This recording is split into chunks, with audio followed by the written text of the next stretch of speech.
Halo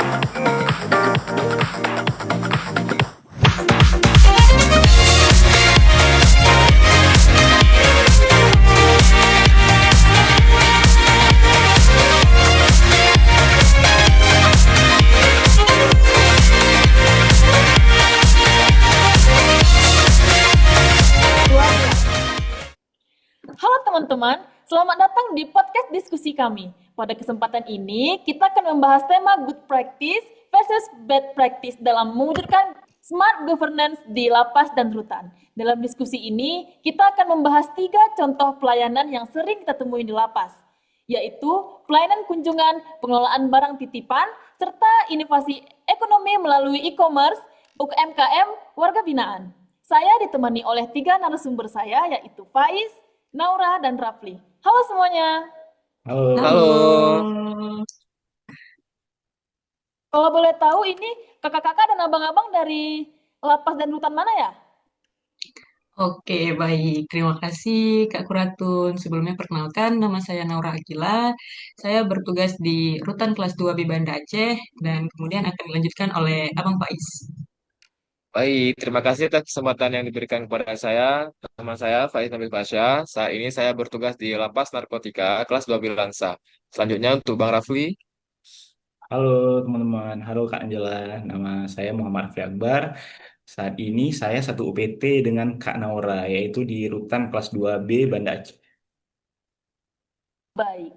Kita mulai dari pelayanan yang paling sering terjadi di lapas dan rutan, yaitu pelayanan kunjungan keluarga pada warga binaan. Faiz, menurut kamu bagaimana contoh good practice dalam pelayanan kunjungan sih? Baik, menurut saya, good practice dalam pelayanan kunjungan adalah ketika lapas atau rutan sudah menggunakan sistem pendaftaran kunjungan online. Dengan sistem ini, keluarga-warga binaan bisa mendaftar terlebih dahulu melalui aplikasi atau website, sehingga ketika datang ke lapas, mereka tidak perlu antri terlalu lama. Selain itu, sistem ini juga membuat pelayanan jadi lebih tertib, transparan, dan efisien. Wah, menarik sekali. Jadi, digitalisasi pelayanan bisa membuat proses lebih cepat gitu ya. Betul. Kalau Naura, kita lihat dari sisi bad practice. Apa yang bisa terjadi selama pelayanan itu? Nah, jadi bad practice yang sering terjadi biasanya ketika pendaftaran kunjungan masih dilakukan secara manual nih. Akibatnya, pengunjung harus datang sangat pagi, kemudian mengantri panjang tuh. Bahkan terkadang terjadi keributan karena antrian yang tidak tertib. Karena semuanya ingin duluan, ingin masuk. Kemudian, dalam kondisi seperti ini juga muncul potensi penguatan liar dari oknum yang ingin mempercepat proses kunjungan. Seperti itu. Nah, itu tentu bertentangan tentang nilai ASN yang menjunjung integritas gitu ya. Betul sekali. Kalau menurut Rafli nih, ada nggak solusi agar pelayanan kunjungan bisa menjadi lebih baik? Tentunya ada 3 solusi. Yang pertama, memperluas penggunaan sistem digital seperti aplikasi pendaftaran kunjungan online. Yang kedua, memperkuat pengawasan dari pimpinan agar pelayanan tetap berjalan sesuai SOP. Terus yang ketiga, memberikan sosialisasi kepada masyarakat agar mereka memahami prosedur kunjungan yang benar. Wah, bagus-bagus sekali ya jawaban untuk pelayanan kunjungan ini.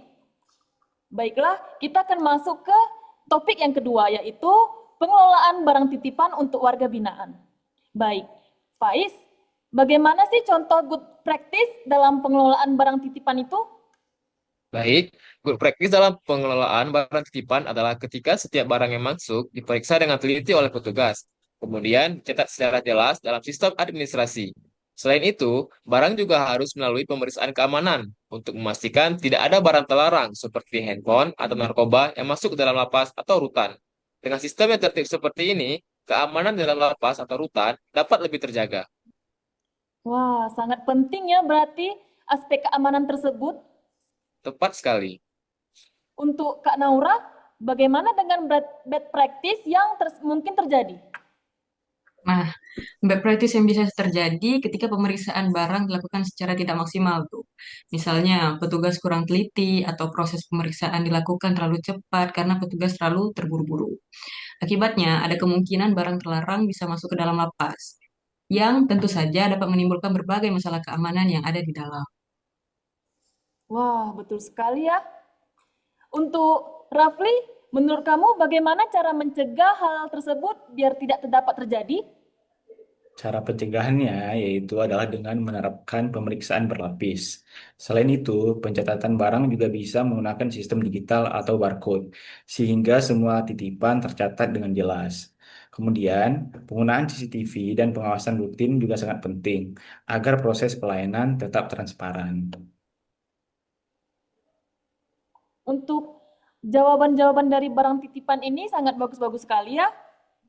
Oke, sekarang kita masuk ke topik terakhir yang cukup menarik, yaitu inovasi e-commerce untuk UMKM warga binaan. Guys, kalian pernah nggak sih lihat galeri di depan lapas yang isinya asbak, keset, atau lukisan yang kayaknya udah bertahun-tahun di situ sampai berdebu? Wah, sering banget. Malah kadang aku ngerasa kasihan. Karyanya bagus, tapi kayak nggak ada yang beli ya. Nah, itu dia masalahnya. Makanya hari ini kita mau bedah gimana sih caranya biar produk mereka nggak cuma jadi penghuni rak, tapi bisa masuk ke keranjang belanja Shopee atau Tokopedia. Hmm, denger-denger kamu lagi ngerancang program kolaborasi sama platform e-commerce ya? Ceritain dong. Bener banget lah. Kita lagi coba arahin biar lapas itu punya official store. Jadi, kita nggak kerja sendiri. Kita gandeng Dinas Koperasi dan UMKM buat ngajarin warga binaan soal standarisasi. Jadi, kemasannya nggak cuma plastik bening dikaretin, tapi pakai pouch keren. Dan ada brandnya. Dan tentunya kualitasnya setara produk mall. Ini tuh yang namanya Smart ASN. Kita nggak cuma jadi penjaga penjara, tapi jadi jembatan kolaboratif. Kita manfaatin digitalisasi untuk memperluas pasar. Jadi pas orang nyari kerajinan tangan di Tokopedia, produk lapas kita muncul di halaman utama. Keren sih. Jadi penjualan transparan ya. Pakai kris juga. Kan kalau ada yang mau beli, langsung kan? Pastinya, semua tercatat di sistem digital. Nggak ada lagi tuh uang receh berceceran di laci galeri. Tapi jujur ya, Rafli, Naura, kita sering dengar isu kalau produk lapas itu kadang dipaksain ke petugas atau keluarga. Gimana menurut kalian? Nah, ini nih yang menurut aku bad practice banget. Aku pernah lihat keluarga pengunjung yang lagi susah. Malah ditawarin secara halus buat beli kue atau kerajinan tangan sebagai syarat ini itu. Betul kayak kata Nora bilang, itu menyimpang dari manajemen ASN. ASN itu tugasnya melayani, bukan malah jualan paksa ke masyarakat yang lagi dapat musibah. Atau yang lebih parah, petugas wajib beli tiap bulan buat memenuhi target PNBP atau singkatnya penerimaan negara bukan pajak. Itu namanya stagnan, nggak kreatif. Ya, Rafli, akibatnya apa? Warga binaan jadi malas berinovasi. Mereka mikir, gak usah bagus-bagus amat buatnya. Toh nanti pasti dibeli paksa sama petugas. Akhirnya kualitasnya gitu-gitu aja. Asbak lagi, keset lagi. Jadi bukannya untung, malah jadi beban ya karena barangnya nggak laku secara organik di pasar. Berarti intinya kita harus berubah total ya. Dari yang tadinya kasihan jadi keren. Tepat, solusinya adalah digital branding. Kita bikin konten TikTok atau Reels proses pembuatannya. Tunjukin kalau di balik jeruji ada tangan-tangan kreatif yang sudah tersertifikasi UMKM. Dan buat kita, para ASN baru, tugas kita adalah memastikan sistem kolaborasi ini jalan terus. Jangan balik lagi ke cara lama yang cuma pajang barang di galeri sepi. Smart ASN itu harus berani buka jaringan seluas-luasnya. Setuju, biar produk mereka go digital. Dan warga binaan punya bekal skill nyata pas bebas nantinya. Baik teman-teman, dari diskusi kita hari ini dapat disimpulkan bahwa penerapan smart governance di lapas dan rutan sangat penting untuk meningkatkan kualitas pelayanan publik. Mulai dari pelayanan kunjungan yang berbasis digital, pengelolaan barang titipan yang transparan, hingga inovasi e-commerce bagi UMKM warga binaan. Dengan penerapan nilai Smart ASN seperti profesionalisme, inovasi, dan kolaborasi, pelayanan di lapas dan rutan dapat menjadi lebih baik. Terima kasih kepada Faiz, Naura, dan Rafli atas diskusi yang sangat menarik ini. Terima kasih. Terima Terima kasih. kasih, Kak.